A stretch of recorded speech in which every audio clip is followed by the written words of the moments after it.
welcome back. So, today we're going to be looking at how to do a scientific report correctly. Now, for those of you who are new to science, or for those of you who just want a quick refresher, scientific reports are typically used in order to communicate an idea with the general public. Now, for most of us, we might not be interested in reading a full experiment. However, we want to find out exactly what they've discovered or information about something from a scientific perspective. So for this, we use report formats. Now, if you're not familiar with a report format, so you've never looked at it or it's been quite a while, pay attention. So the report structure is quite simple. In essence, it's made of three primary components. You have the introduction, you have the body, and you have the conclusion. These three are typical of any report you write. It doesn't matter if you're in year 3 or you're going through into year 10. Okay? These aspects are always going to be the same. Your introduction is around about 1 paragraph long, which is, say, around about 3 to 4 sentences minimum. Or around about 3 to 4 sentences in total. And it introduces the idea that you're going to cover within the report. So, say for instance, I want to do a report on the planet Earth. Okay? In my first sentence, I would talk about the planet, and in the sentences that lead on from it, I talk about what kind of things are going to be in the report. So for instance, I talk about how the planet Earth moves in relation to other planets. I might talk about what life lives here. I might talk about how the planet's structured. And all of this will be led back into a conclusion at the very end. So the body here, each paragraph that you write is relating to a particular idea that you covered in the introduction, and it needs to be a minimum of 3 paragraphs long. So each paragraph goes into a bit more depth with an idea that you've introduced. Your conclusion is very similar to the introduction, but in complete reverse. If the introduction is something like posing a question, then the conclusion is a summarized answer. It is also 1 paragraph long, and it has to link back to the very start. Okay? Pretty easy.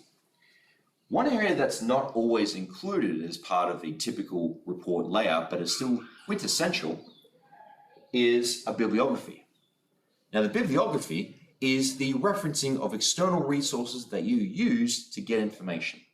We know for a fact that we don't always come up with every idea ourselves, and we learn from the world around us. The bibliography is us acknowledging where we got some of our information. If you don't acknowledge this information, then it can be detrimental because A, it means you've stolen information from someone else, which is known as plagiarism, and B, it probably means you don't understand the information and you're just trying to look smart. Both things, both theft and putting on appearances, can ruin any prospective scientist's career. Okay? Now, in school, while it's not going to ruin your career as a scientist, it will mean that you haven't done the report properly and you're going to get 0. Okay? It is better to admit that you don't know something and try to work it out rather than pretend you know something and then get caught out later on. Now, when you're in years 9, 10, 11, or 12, you'll start to be using a particular style of referencing called either APA or Harvard. Your teacher will inform you about what style they prefer and they'll give you more information on these. But if you're in year 7 and 8 and you're asked to reference something, this is the basic layout of what a bibliography looks like. So each one will be a dot point of a different source of information. So let's say you use a book. The book, you have to include who wrote it, the author, when it was written, so what year it was originally written in, the title of the book, what page numbers you used, the publishing company, so the people who made the book in print and sold it to a lot of people, and the date that it was published. So say, for instance, I have an English assessment and I'm referencing Lord of the Rings. The author was J.R.R. Tolkien. It might have been written in 1935. The title of the book is Lord of the Rings, or Return of the King, or let's say The Hobbit, because that is the actual original book for the Lord of the Rings. A Hobbit, I might be referencing page number 250. The publisher might be Penguin Books. This particular version of the book might have been written in 2015. Okay, so while the original book was written a very long time ago, it can be reprinted edited and reprinted much later on. That's why we can still enjoy a lot of authors who have passed into the great beyond still today. A website is a bit different. For websites, you need to include the creator of the website, whether it's a person or a company or an institution, the date that it was last updated, because we know websites you can change them on the fly, the title of the website address, the URL, so the one you find in the web address box at the top of the page. You need to copy and paste that. Once you press spacebar, it'll turn into a blue hypertext. That's how you know you've done it correctly.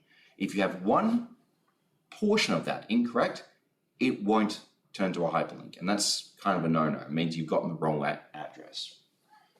The last part is the date that you accessed it.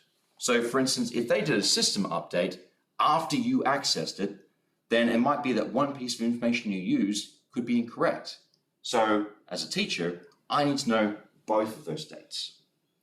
If you can't, for whatever reason, find the information, and you've looked everywhere and your parents have had a look and they can't find it, you'd use the term N/A, which means non-applicable, or I couldn't find it. This part's essential because if you write nothing there because you couldn't find it, that tells me that you didn't properly reference something. You couldn't be bothered doing the whole thing. If you put N/A, it means that while you couldn't find it, you still know you had to look for it. So it's crucial that you acknowledge this. Now, let's say you're in years 9 or 10 and your teacher said you have to use APA, but they didn't go into detail about how to use it for whatever reason. If you go to websites such as MyBib and Cite This For Me, they are able to generate bibliographies for you if you just put in the correct details. So say you want to quote a website, put in the URL at MyBib, boom, you have an APA style reference for that particular website ready to roll, at which point you just copy and paste into your bibliography in your report. Quite easy, okay? Just make sure that the fonts and the size of fonts and everything else is matching everything else you've got, okay? Now, let's have a look at structuring a paragraph. Here is a typical paragraph that you might have in our report on the planet Earth. So this whole paragraph is talking about one thing, how the planet moves through space. So our first sentence is a statement. The Earth orbits the Sun at a speed of over 107 kilometers per hour, 107,000 kilometers per hour, while it rotates at a speed of 1,674 kilometers per hour. These are facts. This is the kind of thing that your entire paragraph is going to move on from, okay? So our next portion is the evidence. So parts that we can examine ourselves and then we can compare to the initial statement. As the Earth moves through the space, the distance between itself and other planets and the Sun can easily affect global weather patterns. Meanwhile, the Earth's rotation causes one side to be facing the Sun, day, and one side to be facing away from it, night, in a regular cycle. Both of those sentences here in blue, you could check. You know for a fact that at certain times of the year it gets colder or it gets hotter. This might be because one side is getting more exposure to the sun than the other. Hence the reason we have summer and winter. We know that day and night occurs if you just go outside. So it's supporting this statement and stating that we can see the changes that the Earth's movement in our solar system is having. Our third part is the explanation. So we are linking the statement and the evidence together by going into more detail. Both of these processes create variation in temperature and light, which in turn affected how animals evolved over millions of years. E.g., desert animals come out to hunt typically during the night as it is cooler, and an Arctic fox sheds its fur in time with the change of the seasons. So this whole paragraph could be any particular length. We just need to ensure it has started with a statement, followed up with some evidence, provide an explanation to link the two previous ones. The link at the very end can vary depending on how long your paragraph is going to be. All of these ecosystems are dependent on the movement on the Earth in order to survive. So essentially, the link goes back to our initial statement, okay? Now this is an example of a paragraph. It does not mean that every paragraph is going to be like it. It's just a generic outline. Now, if you struggle with this sort of thing, what I would advise you do is, when you do writing, do the same three things. One, you write a whole manuscript without censoring yourself and ensure you get everything down on paper. Two, you proofread this and read it aloud. If you can read it aloud and it flows naturally as if you were talking to another person, then your grammar and your spelling and your sentence length is manageable. If you stumble constantly or you run out of breath before you get to a full stop, this might mean you have to go back and reword what you've done. Okay? So first, get it on paper. Second, go over it and read it aloud. Third, give it to someone else and have them read through it. If you are not particularly great at writing and you're still unsure of yourself, ask either your mum or dad or an older brother or sister or a sibling or a relative, someone in your household to read through it, okay? And if they think it's okay, but they're not great at English either, bring it into your teacher to have a look at it. Because I can guarantee you the one thing that everyone has in common is that we have trouble focusing on our own mistakes. We always miss them. It's part of our blind spot. Now, by giving it to someone else, they can see the mistakes that you made that you missed. It doesn't matter how old you are. I'm 32 years old. I still do this. And even then, I continue to do this because ultimately, I will still always have a blind spot. Same as you, same as your grandparents, same as your little brother or sister. Everyone has it. Now, the last part we're going to be looking at is supporting imagery. Let's say that you have to provide data. Okay, scientists, we love data because it's numbers that we can quantify, we can measure, and we can find trends. Now, if you're including a table of data with your report, first things first, you need to ensure that it is clear about what you are talking about. So here I have a chart with me. Oh, sorry, I have a table. So this information here down the bottom is our typical table. The stuff above it is technically a chart. So underneath, I'm going to label it Table 1, comparing sample length to batch number. So in text, if I wanted to, if I talk about a particular thing and I want them to focus on that table, I might say, refer to Table 1 in brackets. That means that this table has to be pretty close to the actual paragraph and when you're going to bring it up, okay? Any image you put into a report has to support what you're talking about. If you're talking about the planet Earth and you decide to put a happy, smiley Earth picture there, it's not actually supporting what you're talking about in the text. If you have a picture that shows the Earth's orbit around the sun and different dates of where it's going to be, that's very helpful. Because sometimes it's very difficult to put into words what you can do with a picture. Okay? Hence the expression, a picture is worth 1,000 words. This one over here is simply a graph. There is no raw table of data like over here. So as such, we call it Graph 1, Survey of Preferred Movies. Anytime you're using these, you would refer to it as either a table, a graph, or a figure. A figure might just be an illustration that you're trying to convey something. So a picture of a labeled human heart, for instance. Now, all of these images are based on one concept, context. If they do not link to what you're talking about, I'm going to keep saying this, if they do not link to what you're talking about, they shouldn't be there. Okay, even if it's a really cool picture of something, if it doesn't help with the text, you shouldn't include it. Okay? Now let's say you want to create these. So it's a little bit difficult to see. Let me just zoom in for you.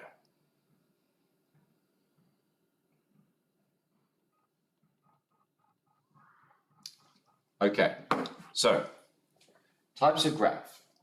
Let's say you want to create a line graph or a scatter plot, okay? These have to include a title. Otherwise, no one is going to know what you're talking about. The x-axis, so the one that's going down the bottom, your x-axis down here, y-axis is up here. The x-axis is a thing that you are controlling. And this is what we call an independent variable. So the thing that you manipulate on purpose to elicit a response. That goes along the bottom. The y-axis is the thing that you are measuring. That goes up the side. Both axes need to be labeled with the correct measurements.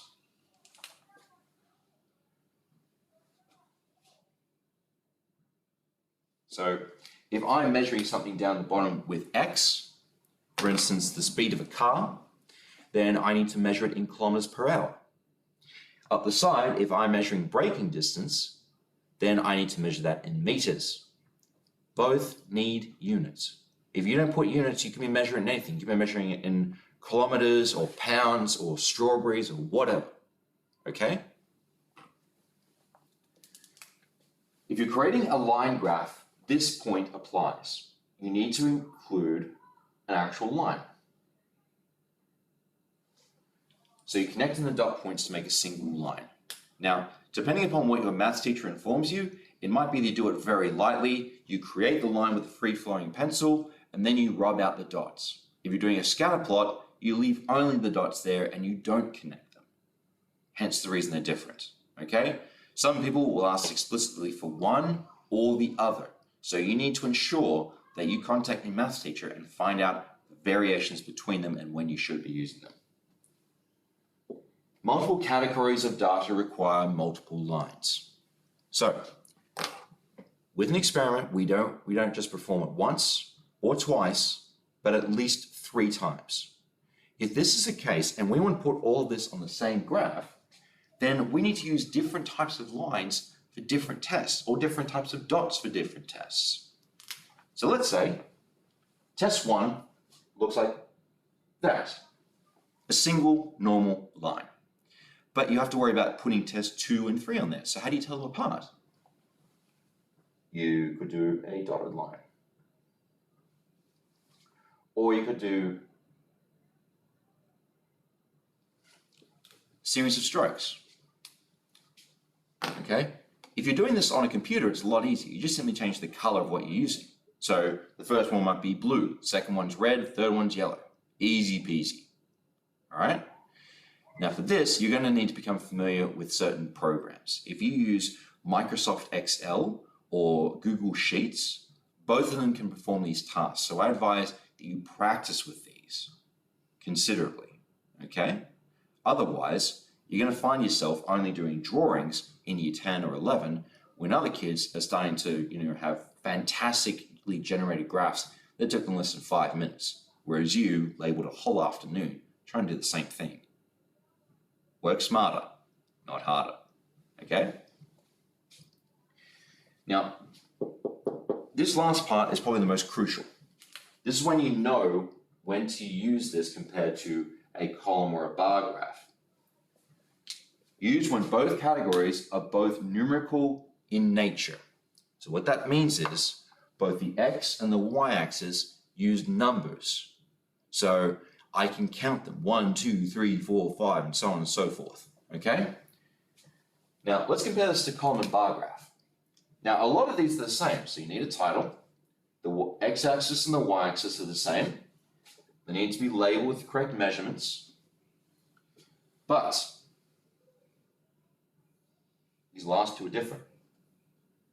Use when one of the axes is non-numerical in nature, instead having categories, e.g. color, flavor, genre, etc., and numerical. So, let's say we have a still layout here. We've got an x-axis down here, we've got a y-axis down here, there's a title at the top, presumably, and we have our columns. Now, down the bottom, we might have columns A, B, and C. I can't go to A.5. I can't go to B.33 recurring. So instead, I've had to isolate these. Up the side here, you can still use numbers because you can measure how tall it is. You can't measure how wide it is. Perfect example of this might be taking a poll to see what type of genre of movie is most popular. So down the bottom, you might have comedy, action, horror, science fiction, all that jazz. Up the side is the number of people who voted for it. Okay? So one of them is numerical. The other is categorical. Two distinctly different things. All right. Well, that's it from me. Hopefully you've learned a fair bit from this. If you have any questions, please ensure you ask either your science or your maths or English teachers to help you with writing a report and displaying data. Okay? As always, I've been Forry. You've been amazing. I'll see you around.